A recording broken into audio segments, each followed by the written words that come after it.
Bionics is the study of nature, of natural solutions to problems. If I think of nature as the first inventor, right? So nature's got the same problems we have, all kinds of technical problems. And so nature wants to solve those problems, and it has had 400 million years to do it. So I can look back at or longer, and I can look back at nature and I can say, okay, here's a solution to a problem. If I can understand what the problem is and I can draw a parallel between that problem and what I've got in technology, then I can steal an idea from nature, right? I can grab an idea that nature, a solution that nature's already got there, and work out how to use that for my particular problem. So that's what bionics is. It's about looking at nature, understanding nature's solutions to problems, and then using not the solution itself, but my understanding of that solution to solve a technical problem. So in my case, what interests me is what goes on underwater. So I like fish, I like whales, I like dolphins, I like penguins, whatever else is moving underwater. And I like to look at the problem of how do I get around? And how do I find my way around? Two related problems for a submarine, for an underwater robot. They're difficult problems. How do I move underwater efficiently? If I'm a nuclear-powered submarine, I can use one of these, right?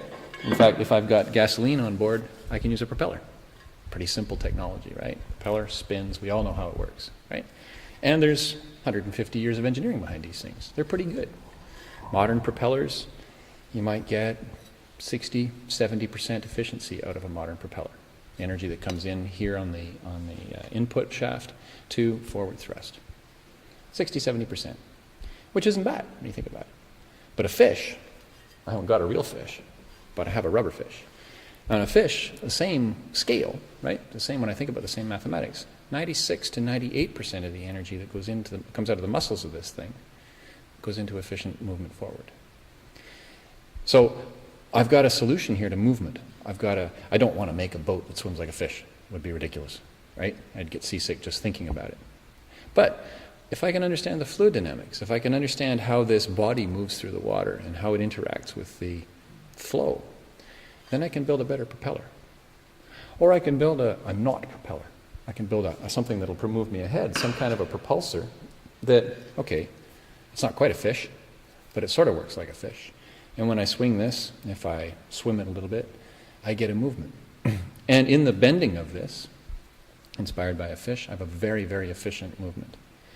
My problem is, when I do that, a fish has how many hundreds of muscles? I don't want to make muscles. It's ridiculous, right? I want to have some other system. How do I make that move? Here's where my bionics comes in. I know what I want. The solution I want is I want to be able to move like a fish. I want to be able to bend like a fish. I want to be able to use the fact that my body is flexible. But I need a mechanism, right? So I need the engineering to say, how do I go about making the movement that a fish does so easily? Because I can't do it the same way. So the whole challenge of biomedics, and bionics in particular, is how to make these mechanisms. And that ends up being what our study is all about. So if we think of some of the mechanisms that are available, there are a number of ways of taking what is our efficient way of moving around, which is a motor that spins like that. I might have some gears, I might have a crankshaft, and here's a crankshaft, well, part of one, right? So it's got a pedal on it like a regular bicycle, but the pivot is in the middle here, right? So there's a pivot here and a pivot over here, right? So as I move this thing through the water, as I move this around, right, I can then rotate my crankshaft, and in rotating my crankshaft, on this side over here, I have a pin that comes up and down. So now I can make a motion like that. I can make my tail move by pedaling in a rotary motion. Nice, efficient system. Right? So different systems for different motions. And the trick is to keep it all efficient. I can make the fluid thing efficient, and I need to make my input motion efficient. There's what bionics is about. It's about matching a natural solution to a technical problem, a technical input. The other half of bionics, if you like, for me, right? Everybody's got a different thing. The other half for me is understanding the senses of an animal. So I can understand how to move. That's pretty straightforward. But how do I know where to move? And how do I know when to move? And so to do those, what I have is I look at the senses of an animal. And so, again, I go back to my fish, blue fish this time. And on my fish, if I look at a real fish, rubber one not so much, there would be a whole series of senses all along the surface of the fish. Obviously, it's got eyes. Excellent, right? But then it also has this thing called lateral line. And the lateral line allows the fish to feel the water around it and everything that's in the water. It feels the turbulence that comes in. It feels other targets in the water when there's a wall nearby. We do the same thing.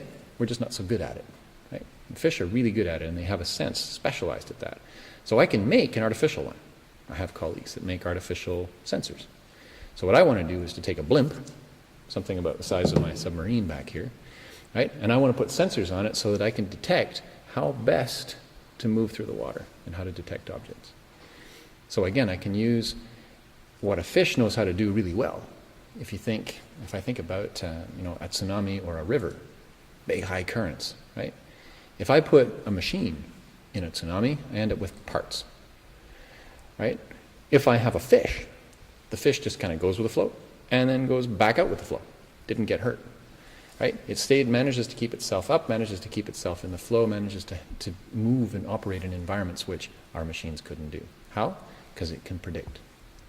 It knows what's going on in the environment and it can prepare itself. So I want to be able to make my machines able to predict what's going to happen to them rather than only react. Another biomimetic solution.